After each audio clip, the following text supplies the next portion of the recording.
real vizit tashlayotganlar bor-ku.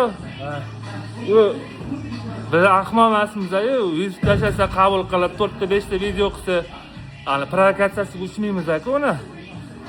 Na haybi bo'lmasa ularni.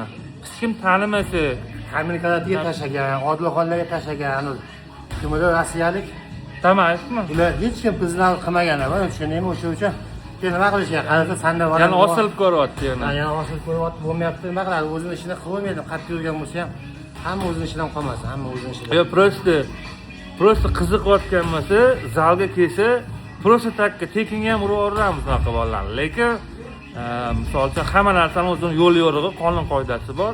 Biz u bilan urushib hech qanday narsaga erishmaymiz, lekin u ancha narsaga erishadi. O'shaning uchun yana bitta narsa, umuman hech qaysi liga kontrakt qilmaydi shu savol qiynayapti. Qaysi liga kontrakt qiladi u bilan? 0-0 urushmagan bo'lsa. Kim bo'lasan bilan? Sponsor yo'q, boshqa yo'q, o'zi vizit tashlab, zalga o'sha pulni olib o'chdi, yo'qmi maza qilmagan ishlar. Shu.